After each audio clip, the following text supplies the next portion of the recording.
Bom, prosseguimos na nossa série Domingueiras GGN, que nós temos trazido aqui figuras referenciais da música popular brasileira, aí da segunda metade do século. Já trouxemos João Donato, Ginga, Edu, e hoje é uma dessas figuras que faz, inclusive, um meio-campo aqui entre a música popular e a música erudita. Um dos grandes melodistas e arranjadores do país, que é Francis Raime. Francis, obrigado aqui por ter aceitado o nosso convite aqui para essa domingueira aqui. Obrigado a você, Nassif.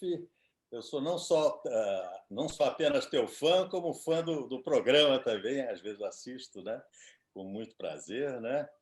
E até estava te perguntando, não tem o bandolim para a gente fazer o duo? Eu perguntei que é o cavaquinho. Você disse, não é cavaquinho, é bandolim.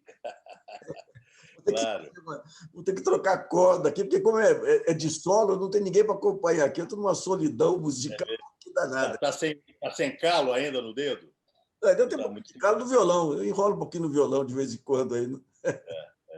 Ô, Franz, eu queria pegar um pouquinho o ambiente do Rio nos anos 50, porque o Rio era uma cidade internacional. Era uma cidade que você tinha uma elite lá que tinha muito contato com o exterior. Com a guerra, vem muita gente para o Rio, até para os cassinos ali.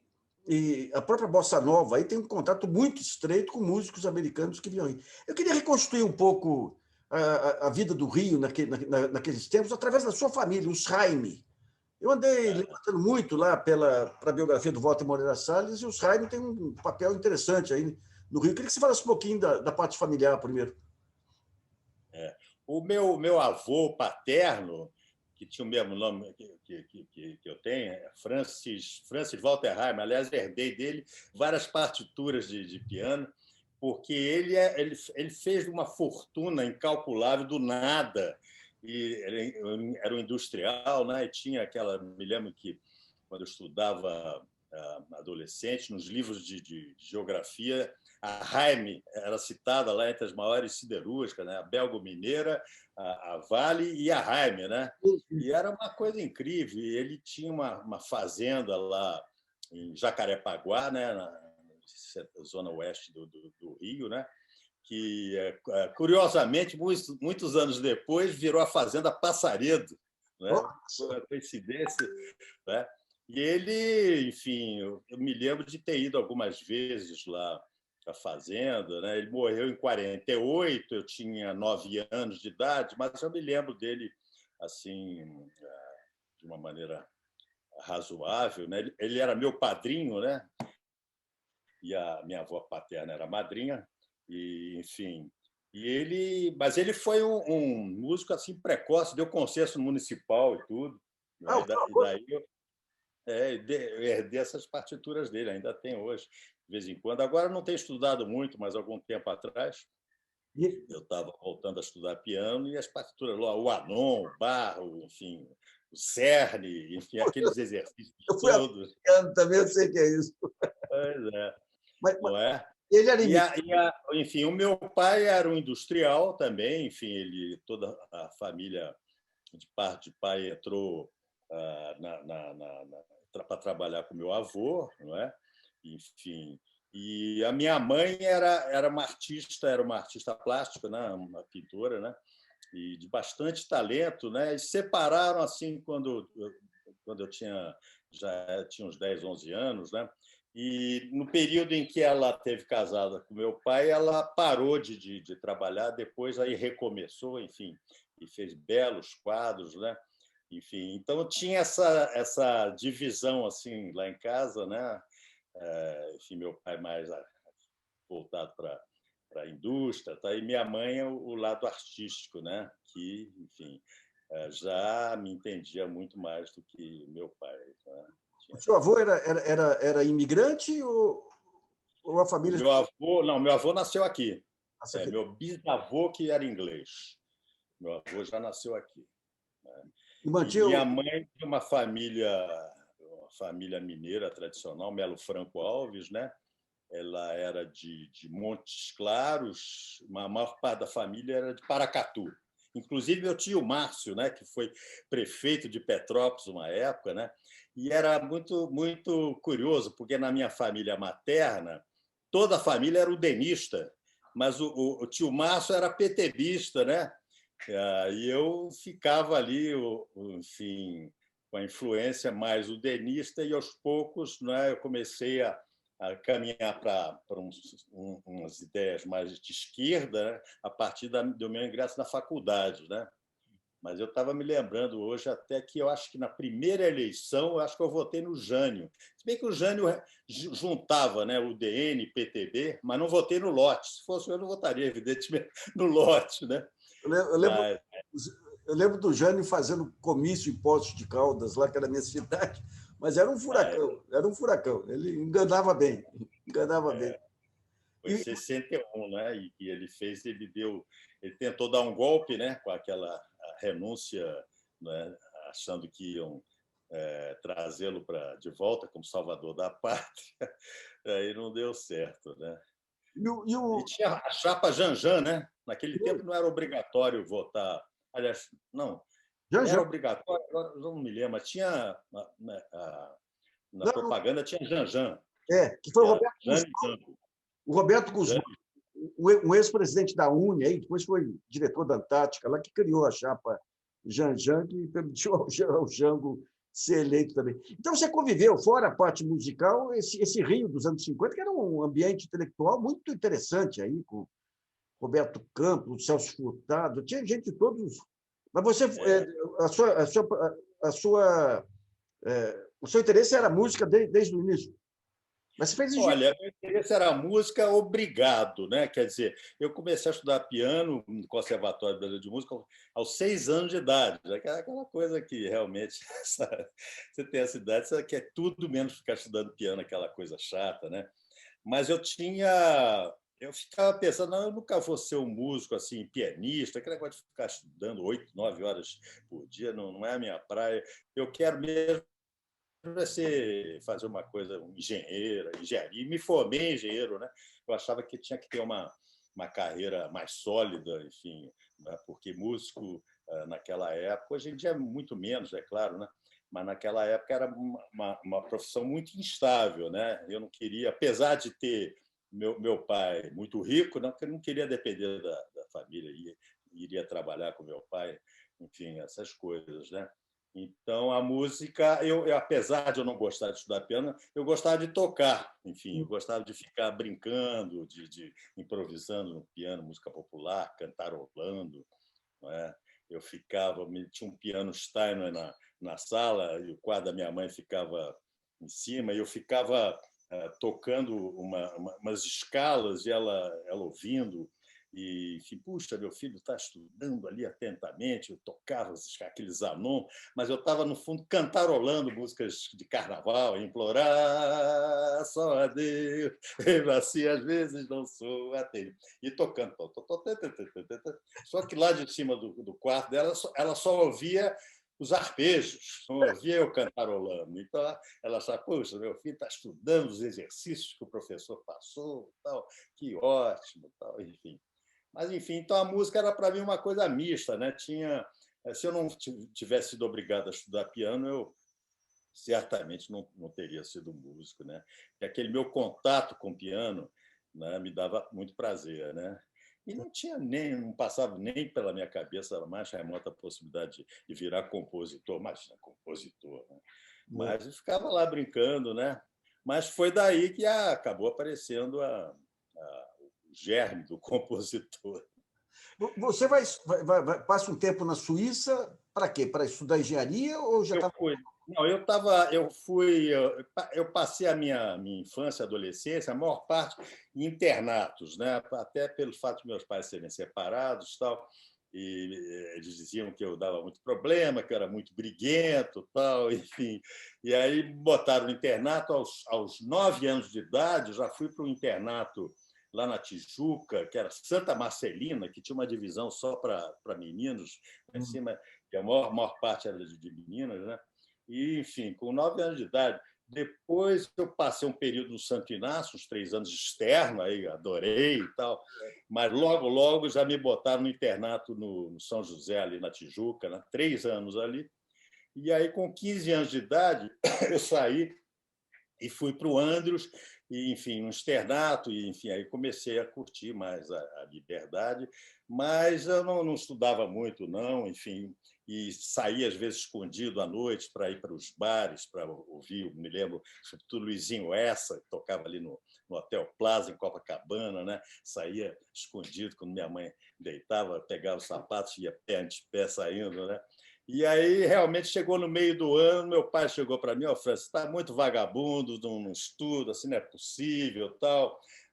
Você tem que parar esse negócio de estudar, não adianta, mas eu vou te dar 3 chances, vou te dar 3 opções. Você vai ou para Caraça, jesuítas, Nossa Senhora! estudar lá, vai para a Marinha ou vai para a Europa. O que você prefere? Vai, tá vendo?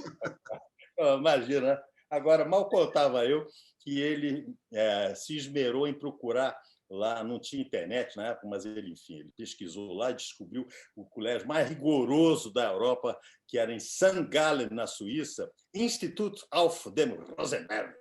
Uma verdadeira prisão, era uma montanha assim, com várias casas, né? Você não podia sair nunca, né? Saía de 15 em 15 dias, durante 2 ou 3 horas à tarde, né? E se você era pego saindo, fugindo, você, depois de 2 ou 3 vezes, era expulso, né? E aí eu fiquei lá, enfim, eu me lembro que eu tinha um amigo brasileiro lá, Carlos Sômulo, que tocava muito bem saxofone e violão, e a gente fazia uns duos, tal, enfim, eu tocando violão, eu já arranhava um pouquinho de violão, não o mesmo piano, né? Tinha um teclado lá, assim, que dava para tocar, não é? Mas eu só fiquei lá 6 meses, não deu certo. A minha mãe aí chegou lá e 6 meses depois disse: olha, França, eu não tenho dinheiro para te manter aqui na Europa, mas eu vou te dar uma chance. Para onde que você quer? Para onde você quer ir? Não, eu quero ir para Lausanne, na Suíça francesa, porque o meu amigo Carlos já estudou lá e é ótimo, não sei o quê. Então tá bom, você vai lá, vamos ver se você toma jeito. Eu fui para lá e fiquei lá na casa de um pastor, que era uma pensão que recebia vários jovens, né, uma dúzia de jovens, uma cidade universitária, né, ali externo, com toda a liberdade. Aí eu me tornei um aluno modelo, né? Não era primeiro da classe, mas era um dos primeiros, né? Os professores perguntavam: tem uma dúvida aqui, pergunte ao Jaime, o Jaime saberá responder e tal, enfim. E aí eu fiz o curso lá para ingressar na Universidade Suíça, em Neuchâtel, ia me formar e ser um engenheiro suíço e ia passar a viver lá na Suíça, né? Com certeza. Mas aí eu me apaixonei por uma moça lá e ia me casar com ela, provavelmente. E aí meus pais disseram: não, você vai voltar para o Brasil, não sei o quê. Aí encerrou no meu romance e voltei para o Brasil. Então, em vez de um engenheiro suíço, acabei me tornando músico brasileiro. Olha só. Você falou do Luiz Essa. Aí o Luiz Essa é uma referência maior para todos vocês aí, né? Completamente. Foi um dos meus mestres assim informais, né? Ele morava ali na Visconde Albuquerque, no Canal, e no primeiro andar, assim, a gente às vezes passava de madrugada, 1, 2 horas da manhã, olhava lá, tinha luz, tinha gente lá, a gente ia para lá e tal. E ele tinha um piano na sala, assim, ficava tocando e fazendo arranjos com gente conversando, crianças correndo para baixo e para cima, né? E era uma maravilha. E eu ia para lá muitas vezes, ficava olhando, bisbilhotando as partituras dele, tentando aprender na prática, né? Mas ainda não escrevia para orquestra, mas foi juntamente com o Mário Tavares, que era um maestro sensacional dessa época, né? Era um maestro, mas que tinha um olhar também muito generoso para a música popular, né? Então, esses dois foram assim meus primeiros mestres, né? Inclusive, com o Mário cheguei a tomar algumas aulas, né? Mas o Luizinho eram essas aulas informais mesmo, enfim. Né? Era um compositor maravilhoso, né? Que ele, de uma certa forma, pela vida dele, talvez ele não tenha tido chance maior de se dedicar Ô, Luiz, faz alguma coisa para nós nesse sentido. Faz a coisa do compositor e do intérprete, assim, para os nossos ouvintes. Faz alguma coisa aí para nós. Pede coisas fáceis. Pega um tema aí. Canta um tema você. Diz um tema qualquer. Stella by Starlight, por exemplo.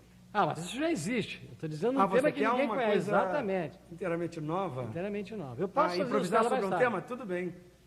Digamos... Tati, tati, tatotó. É isso? Ok, vamos lá.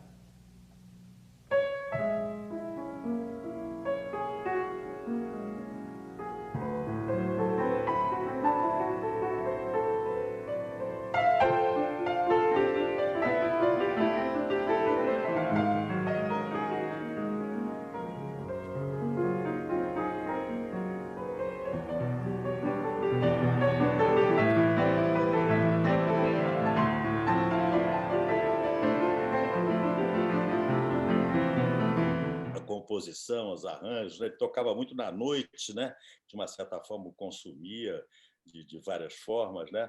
Mas era um compositor, arranjador, pianista, né? Um grande músico, né? Um dos grandes músicos daquela época.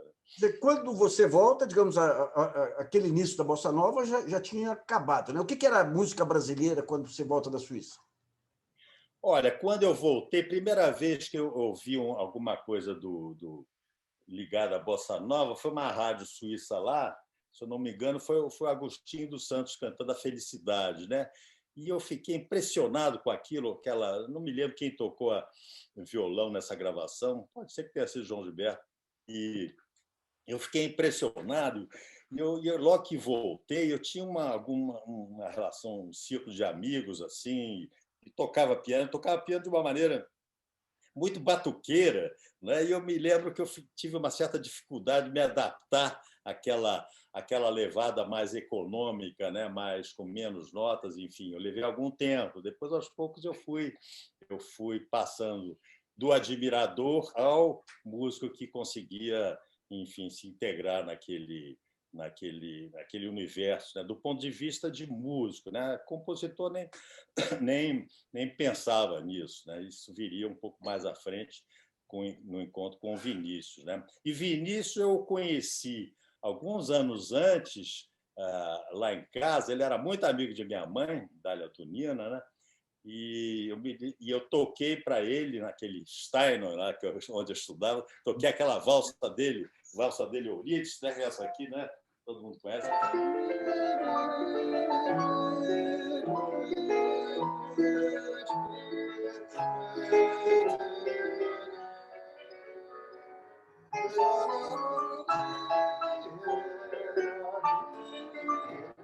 Toquei com aquela energia, aquela garra do garoto de 15 anos, né? E ele ficou encantado, aí virou-se para minha mãe e dizia: "Ô, Dália, esse menino tem que fazer música, não tem que fazer engenharia, não, tira isso da cabeça dele."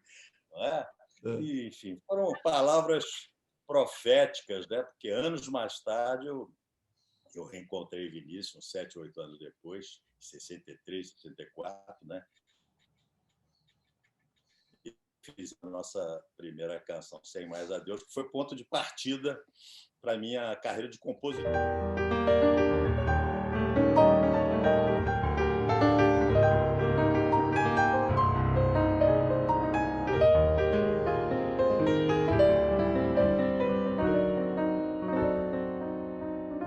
Vim cheio de saudade, cheio de coisas lindas pra dizer.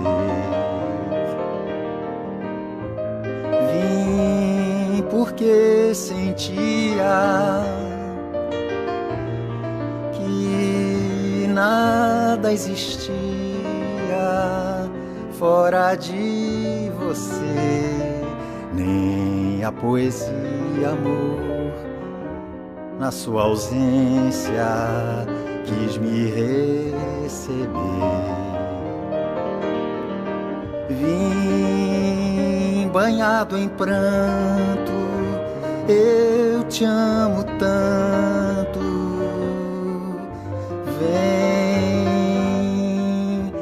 Vem aos braços meus, sem mais adeus,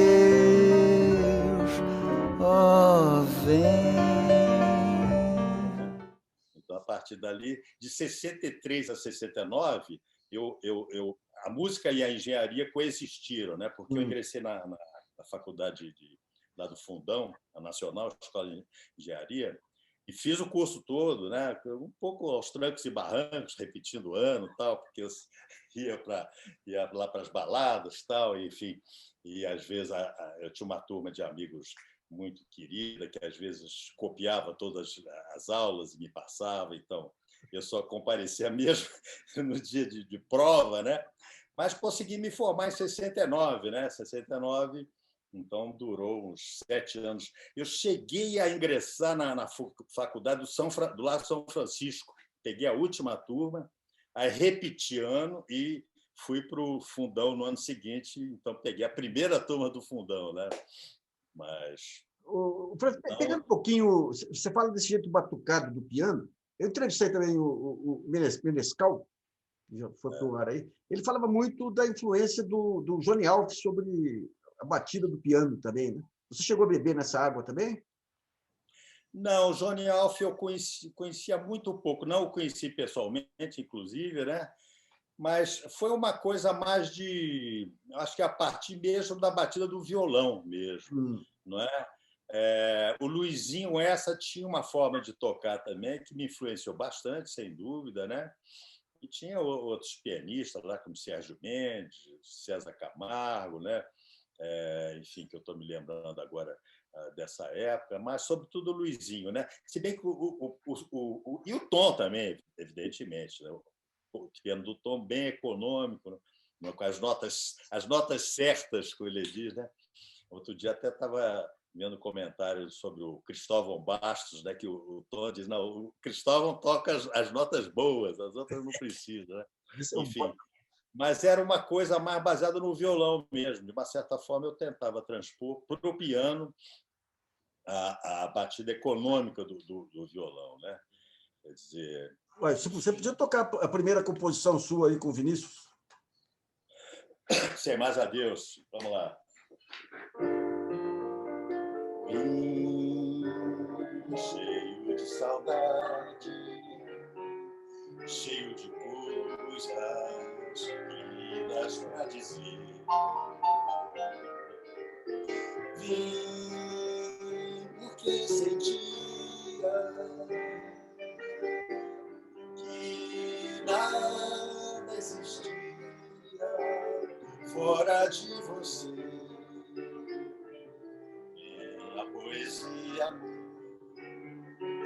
na sua ausência, quis me receber. Vim banhado em pranto, eu te amo tanto.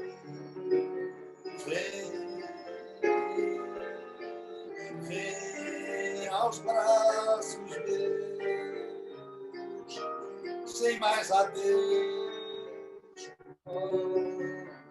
Vem. Lindo, lindo.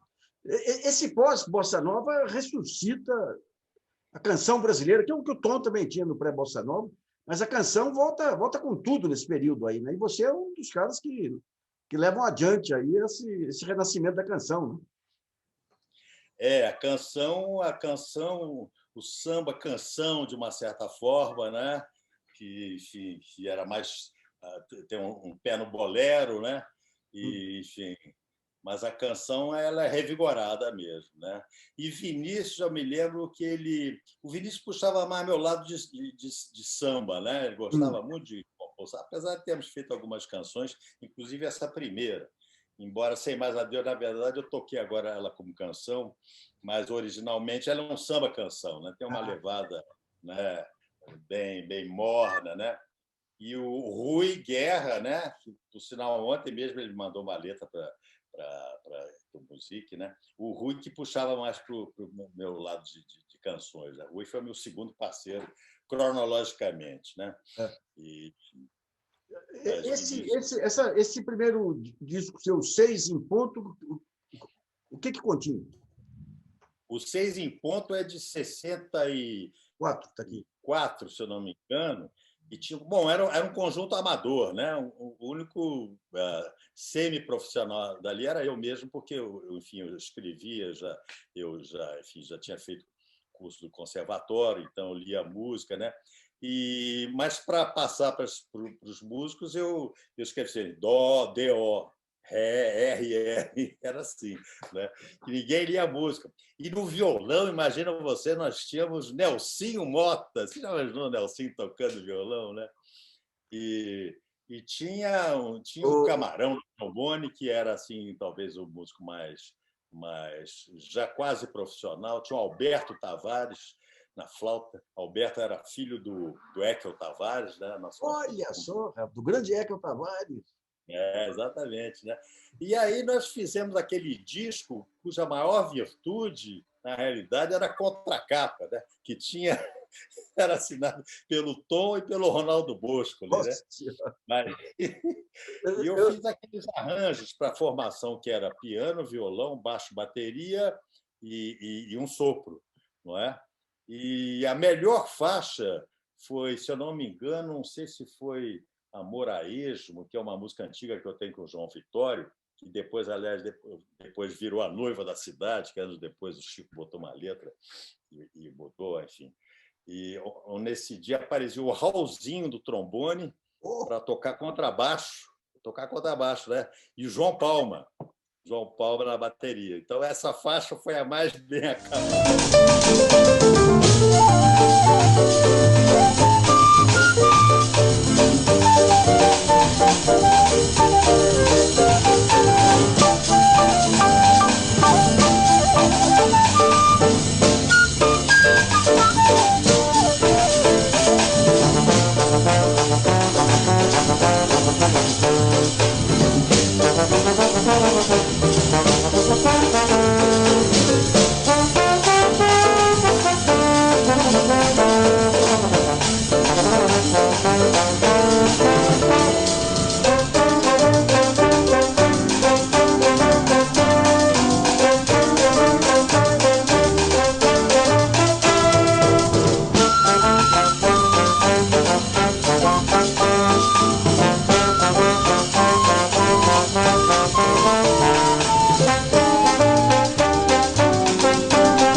Com um pouquinho de toque profissional, né? Mas, enfim, era um disco que a gente achava o máximo, né? Pô, vai ser o disco do ano, tal. Nosso disco é melhor que o do Sérgio Mendes, tal. Vai ser o disco do ano, sensacional, né? Nós gostávamos muito e nós nos reuníamos para ensaiar geralmente às 6 em ponto, daí o título do conjunto, né? Nos reuníamos no apartamento lá da Lucinha Proença, né? Que era casada com Vinícius na época, né? E ali mãe do João Jorge, que era nosso baterista, ali no Parque Guinle, né? E nos reuníamos, fazíamos tocar música, mas mais que a gente fazia mesmo era encher a cara, né? Bebia, nossa, que a gente bebia. A bebida era uma instituição nacional aí nessa época aí, né? Exatamente. Eu espero que na capa do disco o Nelsinho Mota não tenha aparecido daquela foto de ternura dele, não, né? Não, a capa é uns desenhos abstratos, assim, né? Mas era muito divertido mesmo. Né? Então, digamos, nesse período, então, você se aproxima do Rui Guerra e começa também a entrar em trilhas, é isso? O meu segundo parceiro, né? Que eu conheci, se eu não me engano, através de Edu, que já compunha com ele, né? Logo depois veio Paulinho Pinheiro, que provavelmente devo ter conhecido através de Baden. Os dois já tinham uma dupla assim, que compunha sambas incríveis, né? Mais tarde é que viria Chico, né? 72, com Atrás da Porta, né?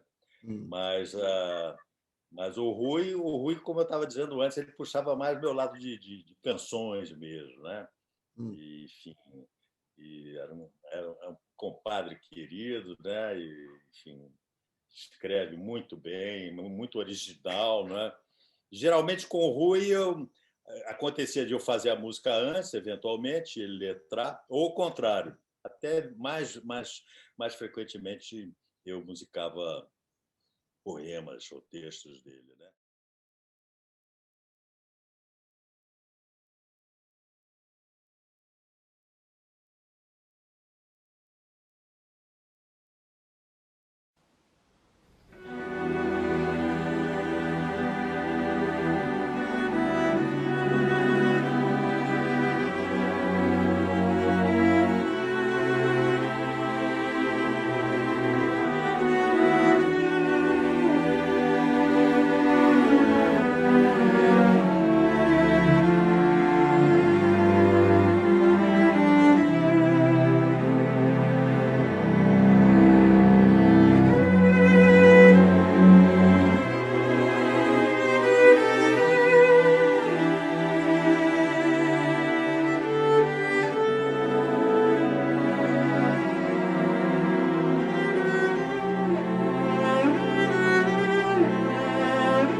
Enfim, o começo da minha carreira, a maior parte das parcerias se davam dessa forma, eu compondo a música primeiro e o parceiro vindo fazendo a letra depois. Você dava... Uns 20 anos para cá é que eu comecei a inverter um pouco o processo, né? Eu musico muito letras, né? Toda hora chega um poema, ontem chegou esse do Rui, né? E chega semana passada do Pierre Aderne, e depois do Paulo Mendonça. Então, você tem que me mandar. Quem sabe você não tem um texto aí para a gente se tornar parceiro.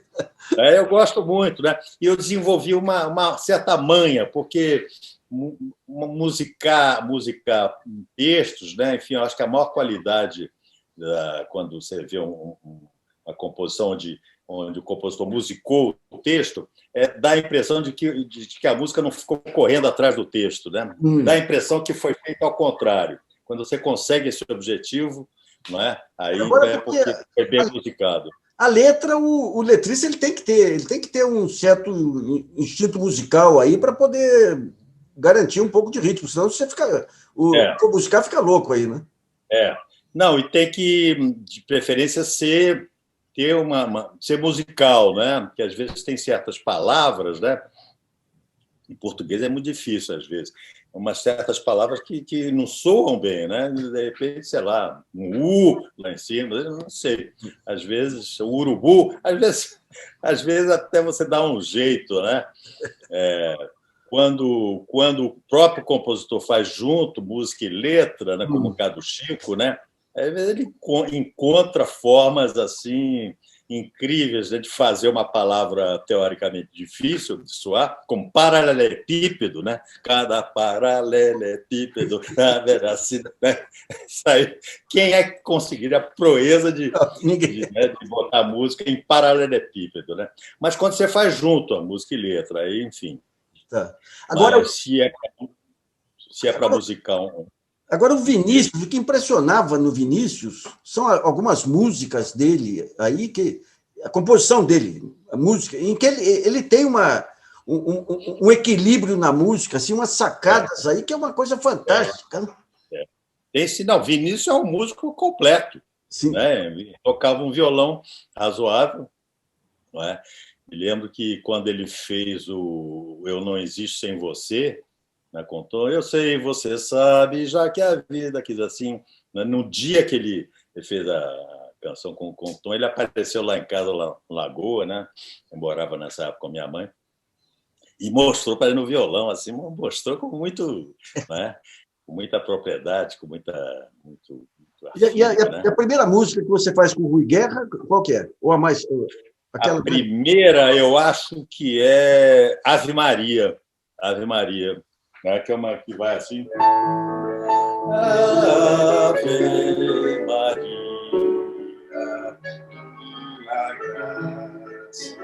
Ó Maria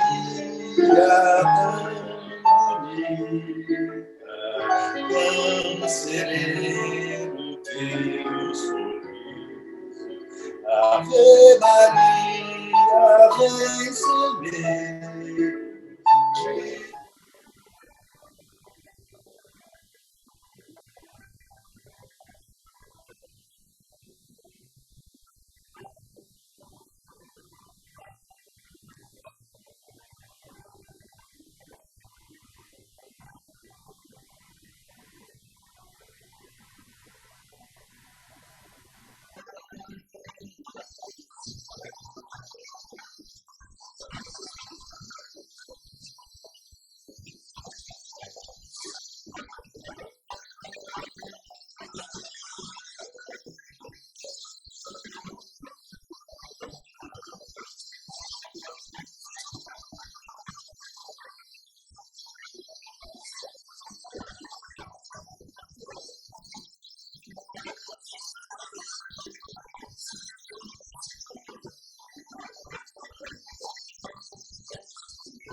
Não é uma cançãozona, né, que eu gravei naquele meu primeiro disco, né? Essa e Pro Amor Maior, que Elis Regina cantou no primeiro festival. Ela cantava Pro Amor Maior, cantava Arrastão de Edu, não é? E as duas músicas estavam muito cotadas lá para, enfim, para serem aquele da Festival da Excelsior. TV Excelsior, né? É. E Arrastão ganhou com Elis, né? E ela cantou lindamente, né? E também O Último Canto, também com o Rui Guerra, né? Foram as primeiras canções que eu fiz com o Rui, né? Raio, nesse período é que começa, digamos, o advento aí da chamada MPB, né? Então, os grupos... O pessoal da Bossa Nova já estava fora do país, com exceção do Tom Jobim, Carlos Lira, Menescal... Quer dizer, a minha geração foi a primeira geração na pós-Bossa Nova, né? Juntamente com Edu Lobo, Marcos Valle, Dori Caymmi e eu, né? Nós éramos os quatro ali, compondo 64, né? 63, 64. Né? Me lembro até que Vinícius escrevia, não sei se era o Diário Carioca, tem uma série de colunas comentando cada um dos compositores e até estabelecendo possíveis influências, relações dessa geração com a primeira de Tom Baden e Carlinhos. Eu me lembro que, para grande orgulho meu, ele achava que eu tinha certas semelhanças, talvez até por causa do piano, com o Tom, não é? O Edu era mais ligado acho que o Carlinhos, não é? O Baden, já não me lembro. O Marcos ao Menescal, não é? Enfim, ele fazia certas analogias, né? Enfim, eram nós quatro, né? Mais tarde é que chegaram Chico, Gil, Caetano, Milton, ainda muito mais tarde, né? Enfim, e aí começou a se formar um plantel enorme de compositores, né? Realmente, eu não sei se antes da Bossa Nova a gente talvez tivesse, né? Mas a partir dali realmente, né? Até mesmo pela forma como a gente tinha acesso à divulgação através de programas de televisão. Os festivais contribuíram muito para isso, né? Da noite para o dia o compositor ficava conhecido, né? Sim. Então, enfim, e a própria Globo vários compositores se animaram a seguir aquela carreira. O Ginga, por exemplo, passou anos sendo dentista, né? E agora, para nossa felicidade, nós temos esse gênio que ele é, né? Atuando, compondo, enfim, assim como ele e vários outros, né, que eventualmente talvez não seguissem a carreira de músicos, né, compositores, né. Francis, a única formação teórica que você teve foi com aquele maestro que você citou. O seu piano foi desenvolvido espontaneamente. Não, o piano, eu fiz o curso do conservatório, né? Cada final de ano você estudava 9 peças, eram 3 pontos que eram sorteados, e você tocava lá. Sempre tinha um compositor brasileiro, um Guarnieri, um Villa. Mas isso com que idade? Isso? Com que idade? Com que No idade? Rio. Com que idade? Não. Isso eu fiz o conservatório de 6, né? Entrei talvez aos 8 anos, até 14 anos, 15 anos, né? E aí, quando eu fui para a Suíça, né? E, enfim, aí passei 3, 4 anos lá. E lá eu não estudei piano, nem música, mas, em compensação, foi lá que eu me apaixonei pela música, vendo aquelas grandes orquestras, né? Eu morava ali em Lausanne, né? Já comentei antes, e pegava assim um trem a cada 2, 3 dias. Tinha um festival de música por ali por perto, mas aqueles festivais maravilhosos, em Genebra, Zurique, Berna, tudo ali pertinho, né? E assistia grandes orquestras, enfim, não só da Suíça, que era excelente, tocavam muito compositores contemporâneos, mas orquestra da Inglaterra, da Alemanha. Assisti o Karajan regendo a Filarmônica de Berlim, quando eu fiz 18 anos, eu me dei de presente uma ida até Zurique, assisti sozinho a nona de Beethoven, né? Enfim, a música começou a entrar fortemente ali. E aí comecei pelos mais clássicos, Beethoven, Brahms, né? Depois fui entrando pelos mais modernos, Ravel, Debussy, Stravinsky, né? Bartók, né? Enfim. Agora, eu comecei realmente a estudar música foi no período que eu passei em Los Angeles, na Califórnia, de 69 até 73, quando eu ganhei uma bolsa, a gente ganhou uma bolsa Olivier, do meu sogro, Cícero Lenroth, para passar um ano lá. Acabamos passando 4 anos, que aí o meu pai se tocou também e começou a contribuir para a nossa permanência lá. E aí eu estudei música para valer, estudei com os melhores professores, com Paul Glass, com Lalo Schifrin, David Ratzin, Hugo Friedhofer, né, que é o autor da trilha de The Best Years of Our Lives, né, que foi o primeiro Oscar, né, concedido para a música, né? Enfim, estudei regência, orquestração, estudei o diabo, né? Composição. E a partir dali eu comecei a ingressar nesse campo da música de concerto, música erudita, né? Porque eu escrevia. O Paul Glass ele tinha um grupo de alunos, né? Aulas particulares, mas que ele pedia aos alunos para escrever algumas peças. E, ao mesmo tempo, ele era um compositor muito bem relacionado com a indústria cinematográfica lá, então ele tinha acesso aos melhores músicos da cidade, e, no final do mês, ele trazia esses músicos para tocarem as obras dos alunos. Então, a gente aprendia na prática, era sensacional, né? Era uma coisa que, no Brasil, na época, longe não existia essa possibilidade, né? Então, lá eu aprendi muito, realmente aprendi para... Então, o pai da Olivia é o Cícero Lowenwald, que é um dos precursores. Cícero Lowenwald, praticamente fundador da propaganda no Brasil, sim, né? Da standard propaganda, né? E ele morreu em 72, foi nos visitar lá para conhecer a primeira netinha dele, a Maria, nossa filha mais velha, e aí teve um infarto lá e morreu lá mesmo, 3 dias depois de chegar, né? Era uma figura sensacional, né? Eu tenho uma saudade dele, né? Ele realmente era um cara incrível, né? Um cara maravilhoso, um desbravador, né? Desbravador, realmente. E daí o seu pai deixou de lado a ideia fixa do engenheiro e passou a apoiar o músico, então? Não, aí ele sempre dizia, puxa, meu filho, tal. Ele tinha muito orgulho, né, da maneira como, aos poucos, eu começava a trilhar essa profissão, né? Comentava, puxa, que bacana, tal, enfim. E aí, quando eu voltei dos Estados Unidos, eu gravei meu primeiro disco, né? E comecei a trabalhar, enfim. Logo depois comecei a fazer trilhas para filmes, né? A primeira foi A Estrela Sobe, de Bruno Barreto, não é? Que ficou muito impressionado. Ele me disse que me chamou porque ele ouviu uma gravação de um instrumental meu, do meu primeiro disco, chamado Olivia, né? E aí ele disse, puxa, tal, vamos lá, enfim. Aí fiz a Estrela Sobe, logo depois fiz Dona Flor e seus dois maridos.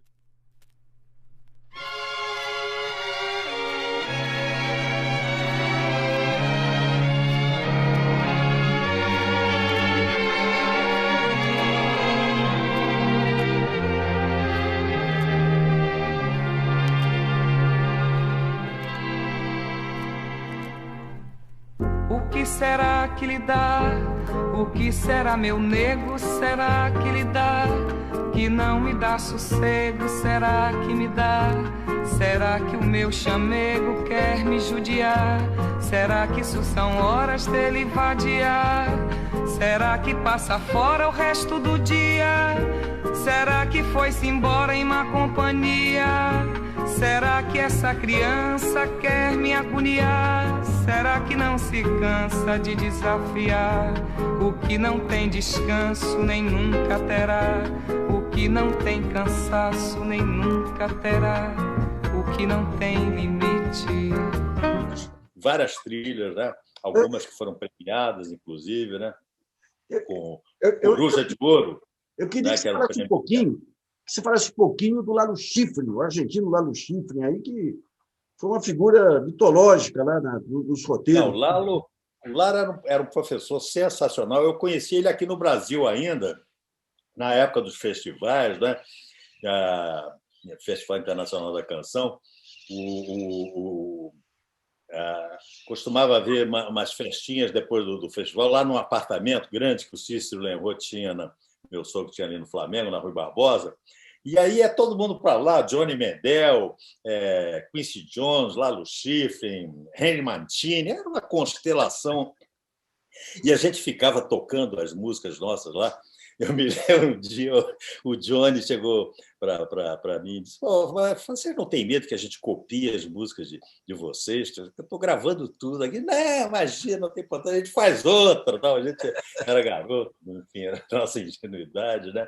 E o Lalo, eu conheci ele nessas festinhas, então, quando eu fui para os Estados Unidos, eu já fui com a intenção de estudar com ele, porque uma das minhas ideias, talvez a ideia central da ida para os Estados Unidos, era de que talvez aqui no Brasil não tivesse tanto mercado para o tipo de música que eu fazia.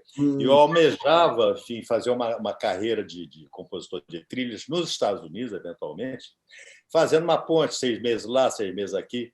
Mas, enfim, aí eu fui para lá e vi que isso não era possível. Você, para ter sucesso nisso, você tinha que morar lá, tinha que se mudar para lá. Isso era um preço que eu não estava disposto a pagar, né? Então, mas eu fui estudar com ele. Ele tinha um grupo assim de uns 10 alunos, né? uma aula de umas 3 horas por semana na universidade, na UCLA, e enfim, ele dava para a gente os exercícios, enfim, propunha um tema e cada um compunha em cima daquele tema, e ao mesmo tempo ele trazia suas trilhas, né? Exemplificava. Então a gente podia comentar com um craque, né? Um dos grandes compositores de cinema. Talvez ele tenha ficado mais conhecido pela trilha do Mission Impossible, né? Que era uma trilha de muito sucesso da época.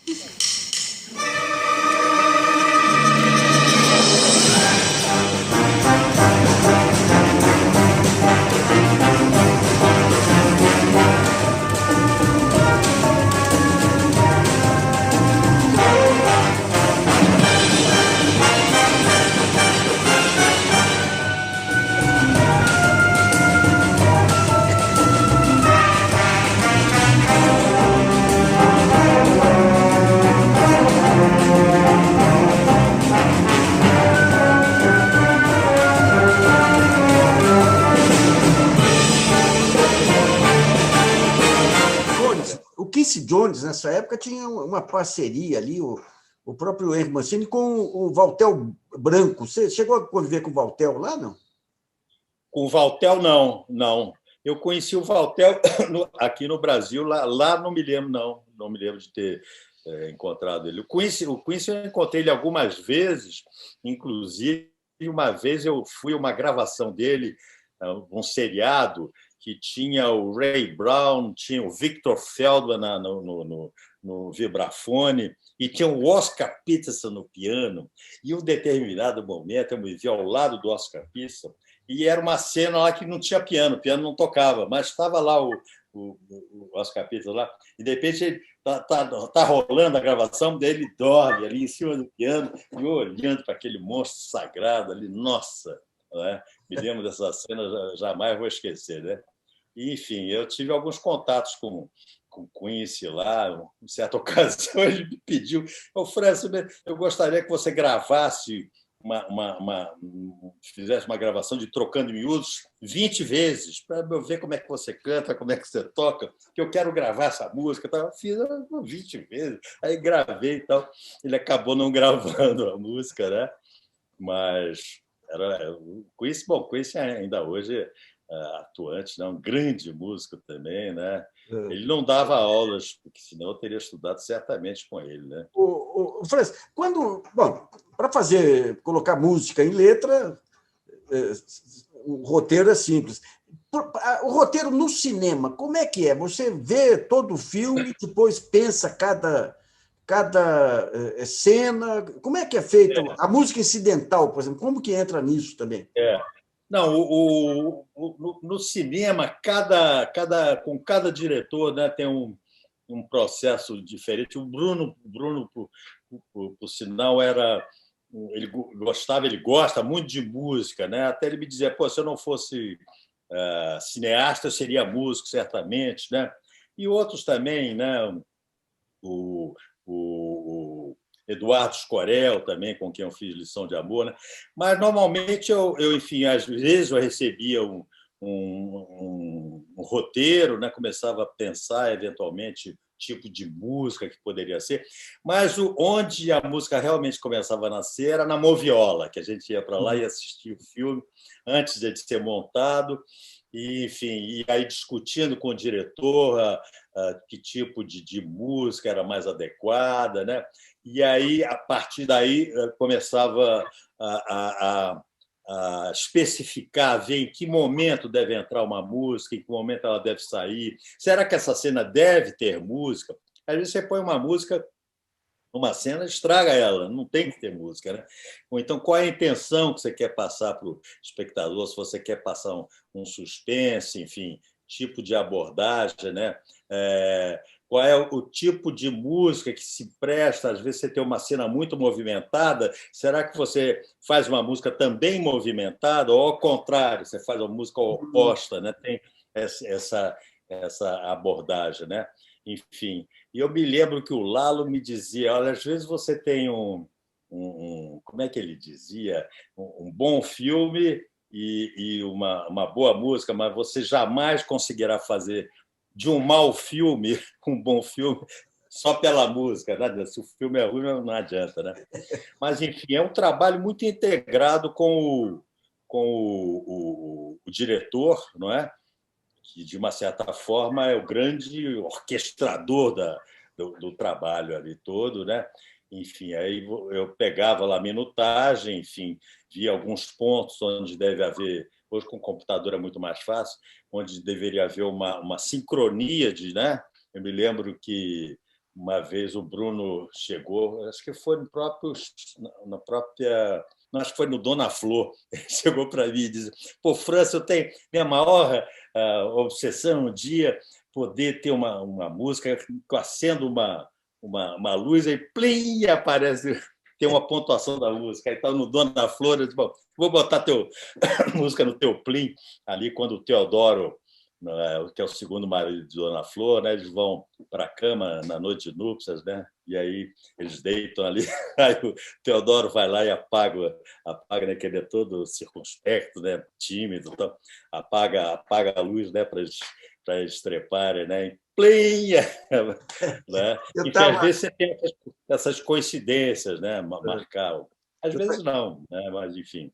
Eu estava em Salvador, por Mas é um trabalho feito muito a partir da coisa da moviola mesmo, né? Que fazia hoje em dia o computador, né?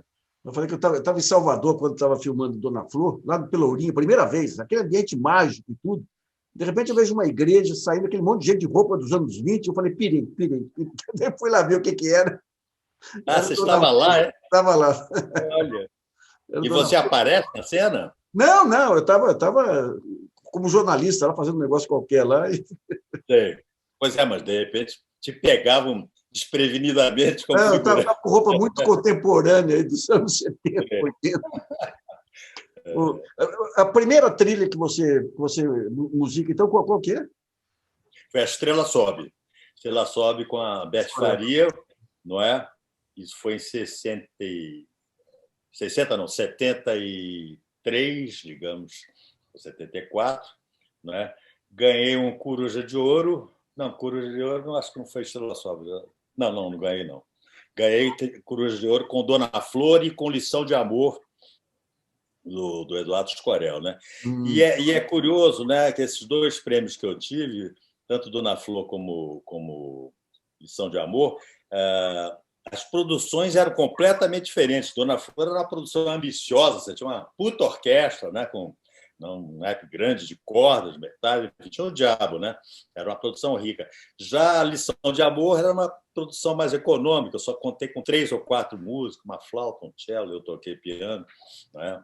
Enfim, era mais reduzida. Isso para te dizer que o que determina, talvez, o tipo de instrumentação que você vai dar a uma trilha é as possibilidades econômicas, né? Você tem 4 músicos, se vira aí. Então, só tem o teu piano, tal, com umas coisas, umas trilhas que eu fiz.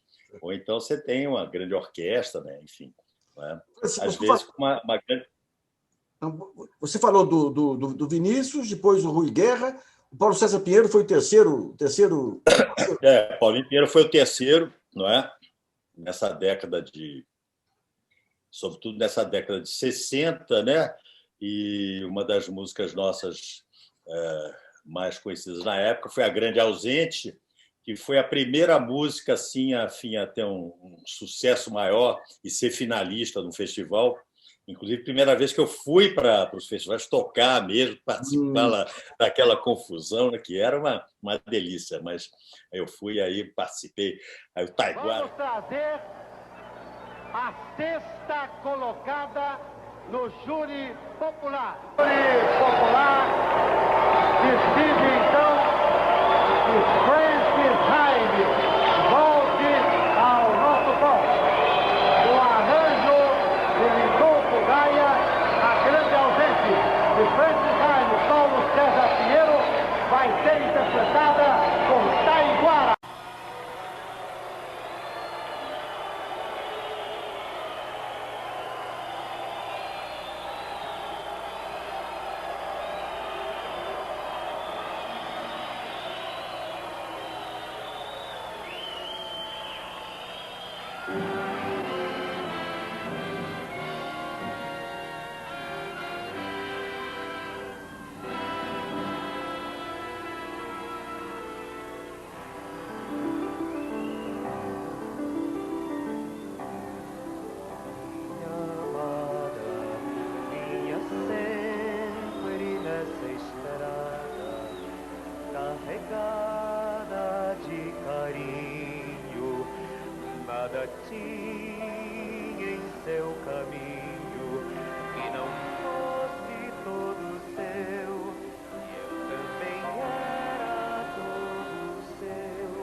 Foi o cantor e no meio foi vaiado. Bom, quem não fosse vaiado na época, né, era porque era ruim, né? Tinha que ser vaiado. Tinha importância quem fosse vaiado. Né? Aquelas torcidas, torcidas organizadas, uma delícia. Arranjo do maestro Gaia, né? Lindolfo Gaia. Aí eu fui para lá e consegui uma boa colocação, e eu me lembro dos amigos todos empolgados. Pô, França, até que enfim você conseguiu uma bela classificação no festival tal. Eu me lembro que ao chegar ao hotel lá a gente estava hospedado, né, tinha um bilhete no concierge assim, escrito assim, senhor França, o seu Chico Buarque ligou, mandando um abraço, dizendo que o ama. Consagração. Consagração. E o Chico... 69. 69? 69. Era o Festival da Record também, não? Festival da Record. Eu participei, o primeiro foi da Excelsior, comprou Amor Maior, né? Depois, no ano seguinte, foi em 66, foi quando ganhou a banda, e Disparada, empatados, né? O Roberto Carlos cantou Anoiteceu, minha de Vinícius, não é? E o pessoal já ficou muito de má vontade, a imprensa, tu juntou Vinícius Moraes, Roberto Carlos e Francis Raia, estão achando que vão ganhar o festival, né? E o Roberto Carlos cantou lindamente.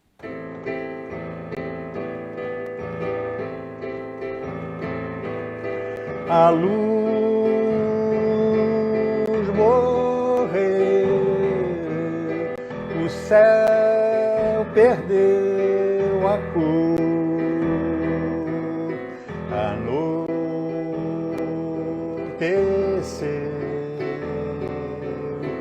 o nosso grande amor. E foi desclassificado, disse que ele chorou e tal, que não foi para a final. E o que eu mais lamentei não foi tanto que a desclassificação, mas foi o fato que ele acabou não gravando a música, porque a partir do ano seguinte, automaticamente, todas as músicas que eram apresentadas eram gravadas, né, automaticamente. Mas nesse ano ainda não tinha isso. De modo que a única forma que eu tive de ouvir o Roberto Carlos cantando foi num ensaio lá na Colômbia, que eu fui. Não me lembro quem fez o arranjo, e cantou muito, muito bonito mesmo, mas foi desclassificada, né? E não foi para a final. Aí, no ano seguinte, acho que foi Jair Rodrigues, que cantou Samba de Maria, foi lá para as finalistas, tal. Foi uma boa colocação. E em 69, finalmente, aí eu tocando piano lá com a orquestra, tal, foi uma delícia. Foi o último festival que eu participei. Eu acho que, de repente, foi o último festival que aconteceu naquela... Na Record, provavelmente. Depois teve o Festival Internacional, né? Foi nos anos seguintes. Depois teve na Globo, né? Alguns festivais. Tupi tinha os festivais universitários também, mas sem a dimensão da Record. Na época, né? Festival universitário.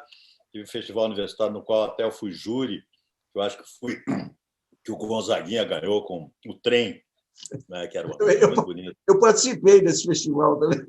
Ah, é? Participou como compositor? Tocando. A gente também. tinha a feira permanente da música popular que a Tupi fazia. Eu ganhei uma eliminatória de julho. Era secundarista ainda lá, mas fui para a eliminatória de julho. Mas teve um festival universitário que a gente mandou umas 3 músicas e passou uma bem fraquinha. E era aquela fase da vaia. Daí nós chegamos e falamos, gente, aplauso nós não vamos ganhar, que a música é fraquinha. E, vindo do interior, não vamos ganhar vaia, precisamos ganhar vaia. Daí resolvemos entrar fantasiados. Mas tinha o nosso ritmista, que era apaixonado pelo Luiz Essa. Daí não tocou. Não vou fazer isso na frente do Luiz Essa. Não tocou, Ficou com vergonha. Não se fantasiou, mas tocou lá. A Tupi tentou fazer um meio vanguarda, não vanguarda, lá que não deu nada certo. Lá. Agora, o Chico, você se encontra quando, musicalmente? Bom, o Chico eu conheci em meados da década de 60, né? Talvez, não sei se foi o ano que a banda ganhou, em 65, 66, 67. E aí os amigos em comum diziam, mas vocês têm que fazer uma música juntos, tal. Puxa, não é possível, ele morava em São Paulo, eu no Rio. E aí eu escolhi um tema para ele, que eu já tinha composto. Tinha poucas músicas na época, né? E aí ele gostou muito do tema. Vou fazer a letra, tá? Vou fazer em 66 isso. E aí o Vinícius, quando soube da história, disse, o Vinícius era ciumentíssimo dos parceiros, né? Ele disse, essa não, ninguém tá, acho que essa é minha, que eu vou fazer e tal. E acabou que o Vinícius só viria fazer a letra em 73, foi a nossa última parceria, a Dor a Mais, Aí acabou que o Chico não fez a letra na época, então retardou a nossa parceria em 6, 7 anos, que só surgiu com Atrás da Porta, Elis Regina lançando, né?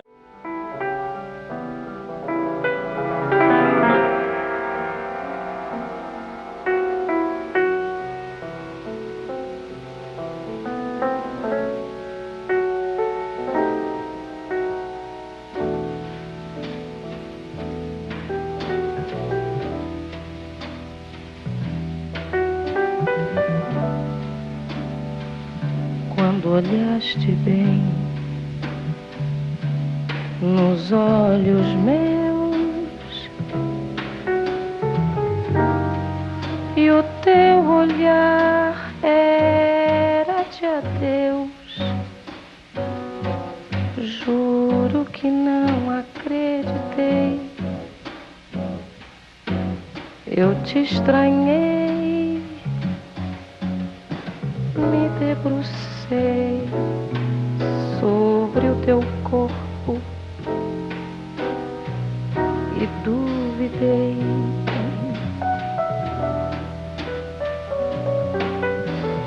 E me arrastei e te arranhei e me agarrei nos teus cabelos.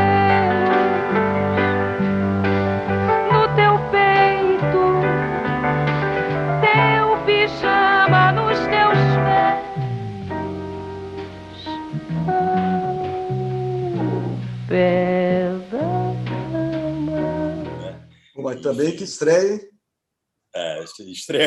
Estreamos com o pé direito, né? Estreamos com o pé direito. Atrás da Porta, nessa época eu estava nos Estados Unidos e vinha aqui de férias para o Brasil, e aí no meio de uma festinha lá na casa dos meus sogros em Petrópolis, né? O Chico morava ali pertinho, e foi de tarde, assim, ele chegou e tal, os amigos todos conversando, crianças correndo para cima e para baixo. Aí falou, me dá aqui um papel e lápis. E começou a escrever assim em cima do piano uma das músicas que eu tinha mandado para ele, já uma fita cassete, já tinha mandado lá de Los Angeles e que ele não tinha conseguido fazer. E aí começaram a surgir as ideias ali, ele começou a escrever e fez a metade do Atrás da Porta, né? E aí mostrou para a Marieta, tal, me mostrou, tal. Pô, isso é bem estranho isso aqui. Não, tá bonito, tal, não sei o quê. Mas ficou por ali. E logo um mês depois eu ia voltar para os Estados Unidos e o Roberto Menescal, chega para mim, ele estava produzindo um disco de Elis, e disse, você não tem umas músicas aí? Grava aí no cassete, porque eu estou produzindo o disco e tal. Ele disse, não, tem várias músicas, tal, com Paulinho Pinheiro, tal, vou gravar elas todas aqui. Gravei, e tem uma que está pela metade de uma parceria nova, um compositor novo, enfim, para mim, que é com Chico Buarque, mas não vou deixar essa aí, porque está pela metade. Aí ele disse, não, deixa ela gravada aí, porque eu fico no pé dele, ele acaba fazendo a letra. Aí eu voltei para os Estados Unidos e realmente foi o que aconteceu. E ele deu o chamado golpe do Francis, né? Foi o primeiro a dar, que consistia no seguinte, eu fazia a música, ia lá para o estúdio, gravava as cordas, tal, não sei o que, o pobre do letrista era constrangido a acabar a letra, não tinha jeito, isso aconteceu várias vezes com o Chico.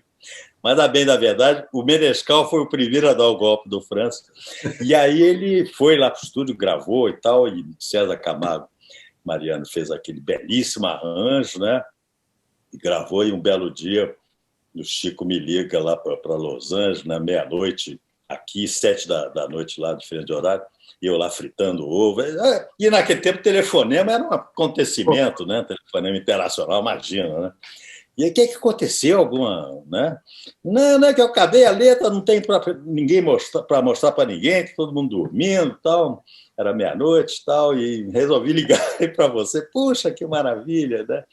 E aí eles gravou, né?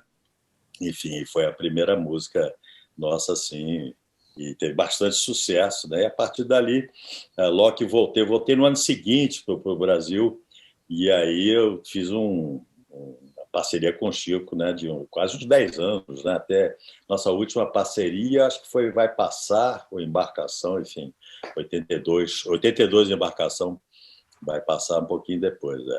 Foi isso. Né? Mas, mostra o Atrás da Porta aí para a gente. Atrás da Porta?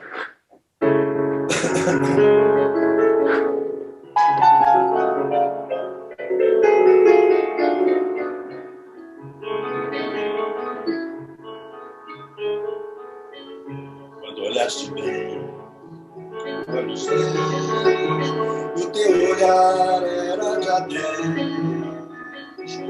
Juro que não acreditei. Eu te estranhei, briguei no sejo e duvidei.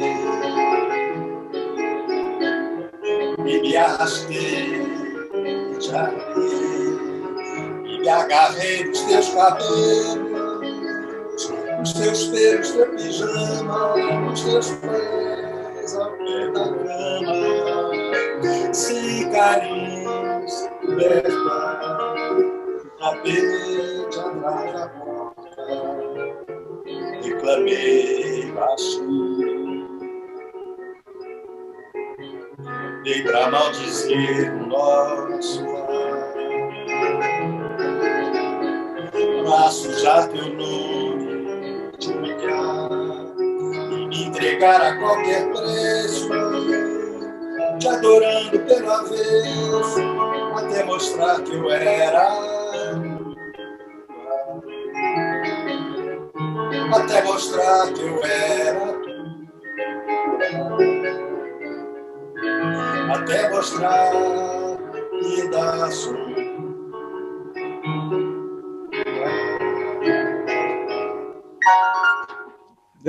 Que maravilha! Para mim, você e o Cristóvão Bastos são os melodistas por excelência. O piano ele dá um tom diferente assim na composição, na maneira de desenvolver a melodia? Às vezes dá, né? Hoje em dia, muitas vezes eu componho fora do piano, né? Às vezes no violão, né? E mais vezes ainda sem instrumento, né? Deitado numa rede, confortável, né? Porque eu tenho a música muito na cabeça, né? Quer dizer, as primeiras ideias surgem talvez fora do instrumento mesmo, muitas vezes depois eu vou para o piano, aí vou conferir, né? É isso mesmo. E ao tocar, aí surgem outras ideias, né? De uma certa forma, o piano sempre influencia, né? Se eu fosse para o violão, seriam outras influências, no instrumento influencia assim, né? Mas hoje em dia eu componho muito fora do instrumento mesmo, né? E sobretudo eu escrevo para orquestra, né? Enfim, eu fico lá na rede, sei lá onde, no trem, no barco, qualquer lugar é bom para compor. O único lugar que é ruim é elevador. Elevador dá uma claustra, eu não consigo, né? Hoje em dia, então, com a pandemia, não entra em elevador de hipótese alguma, né? Mas o piano, muitas vezes eu vou para o piano e fico buscando ideias, né? Buscando progressões harmônicas, e às vezes surge uma ideia, né? E quando eu musico poemas, como ontem o do Rui aqui, enfim, eu fico sem tocar, fico, né, com a música na cabeça, e aí eu até gravo no celular para não esquecer algumas ideias, porque o ideal seria você ter a música, compor e escrever logo, né? Mas quando você vai escrever, às vezes você perde aquele embalo, você perde a inspiração, digamos assim, ou a transpiração. Então, muitas vezes eu gravo, tal, e aí depois, no dia seguinte, eu vou ver se as besteiras que eu compus ali, ou se valem a pena. Às vezes tem certas músicas, Nassif, que é uma coisa muito, muito curiosa. Tem uma música minha, até falei nela agora, Embarcação, que eu compus em 82, não é? E eu me lembro que eu mostrava para o Chico, e o Chico fazendo a letra, e ela é cheia de modulações, e, enfim, ela tem caminhos assim meio imprevistos, improváveis, diria, né? e o Chico me perguntava, mas é isso mesmo? Tal, vai essa modulação? Não, é isso mesmo. Tal. Eu tinha muita certeza, e eu fui ver o porquê dessa certeza. Isso foi em 82, e um dia eu fui lá no meu baú de busca, partituras antigas, de repente eu vejo lá uma partitura com a embarcação, quase todo, 90% escrito ali, e do lado, assim, 1969. Então, eu tinha feito a música 13 anos depois, me esqueci completamente, né? Por alguma razão, eu não quis completar, eu não gostei mesmo da música. Hoje em dia, é das que eu mais gosto, das parcerias com o Chico, né? Mas ficou lá adormecida, né? E eu, sem consultar o baú, eu fiz a música em 82, né? Ficou lá no inconsciente, né? Então, às vezes, tem temas que ficam lá e, de repente, reaparecem, né? Agora eu estou escrevendo duplo concerto para 2 cellos, para o Hugo Pilg e para o Joaquim Morelenbauer, né? E, às vezes, aparece um tema de música popular, aparece no meio do... Onde é que vem esse tema? Eu queria explorar um pouquinho eu queria explorar esse lado de concerto seu. Quando é que você começa a escrever essas peças? Para orquestra? Na realidade, eu comecei já em Los Angeles. Eu escrevi a minha primeira sinfonia, Sinfonia número 1, e escrevi sob a supervisão do Paul Glass, né? Que era aqueles exercícios que ele dava para mim. Vai lá, escreve, faz mais 10 compassos, traz semana que vem e tal. Um tema livre, não tinha, enfim, nada que norteasse a escrita, né?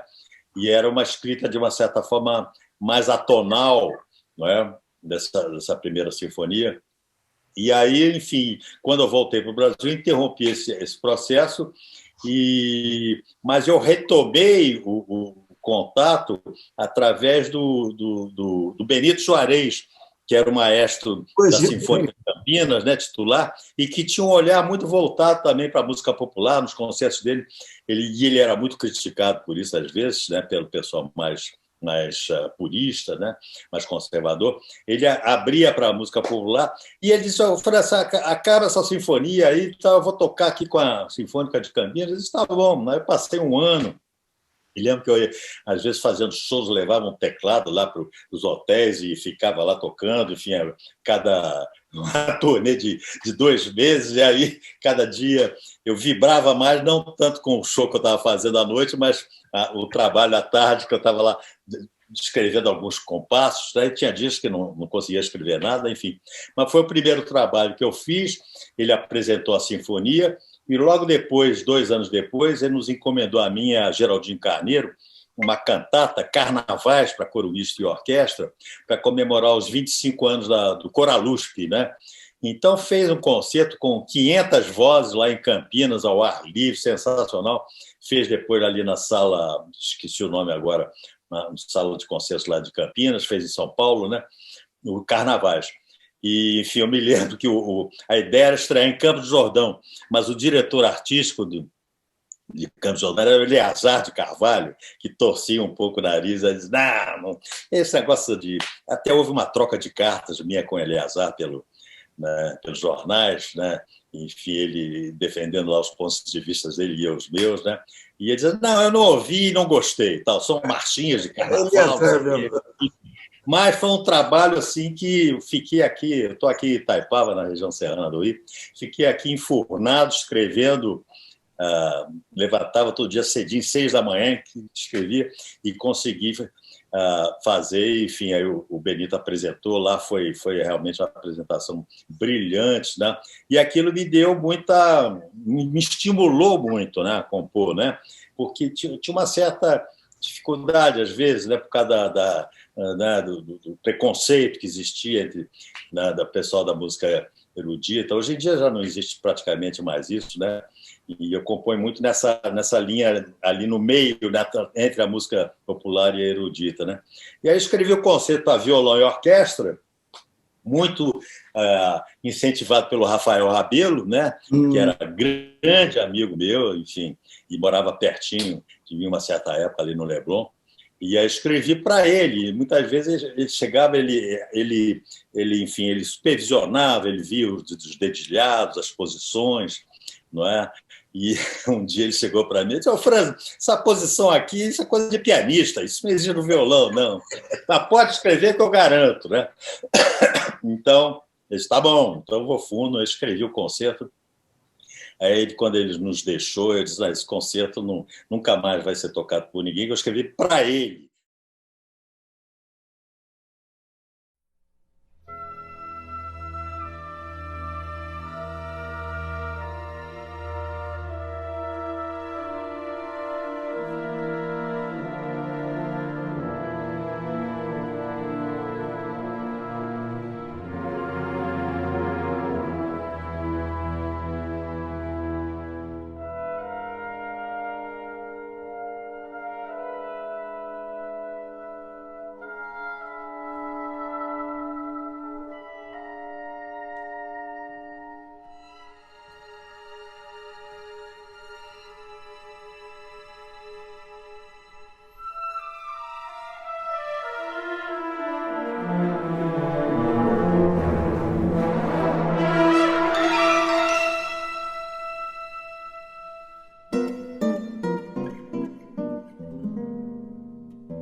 Não é um concerto de violão e orquestra, é um concerto de Rafael e orquestra, né?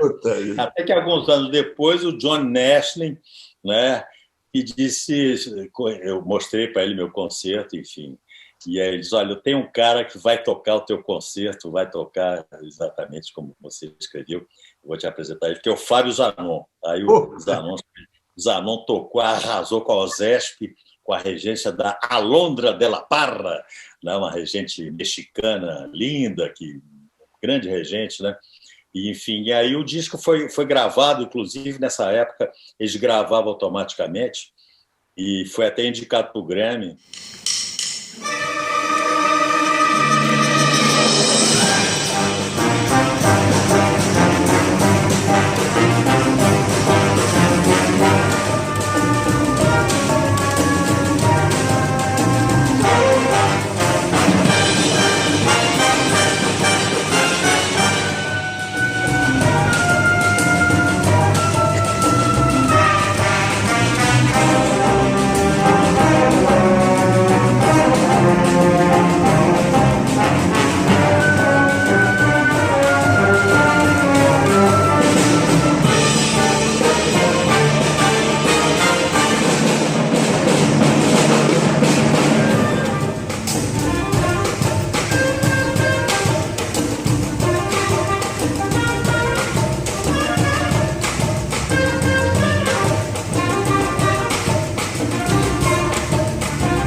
Enfim, aí foi. Depois do concerto de violão, eu escrevi um concerto para violino e orquestra, que também foi apresentado na USESP, dessa vez com Isaac, né, Karachev, regendo, e o Cláudio Cruz, de solista. Né? Cláudio Cruz talvez seja o nosso maior violinista, né?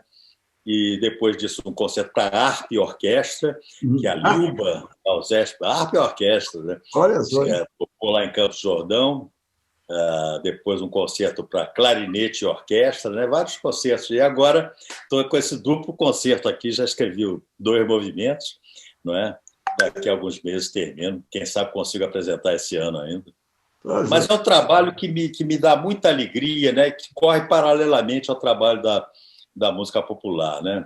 E mesmo porque temas da música popular entram na música de concerto e vice-versa, né? Enfim, tem uma convivência harmônica, né? Desejável, né? João.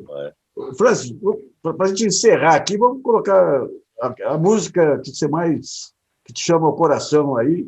Aliás, nesses momentos aí terríveis que o Brasil passa, acho que vai passar um hino, né? Vai passar bem a propósito, né? Tantas músicas que aconteceram naquela época e que continuam, infelizmente, continuam atualíssimas, né?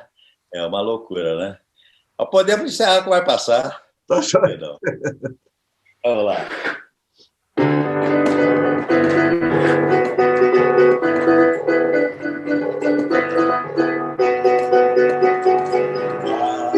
Vai passar essa vida no samba cada paralelepípedo da velocidade, essa noite vai se arrepiar. Terá que passar o sambazinho, mortais, terá que sambar pelos nossos pés, terá que sambar nossos ancestrais.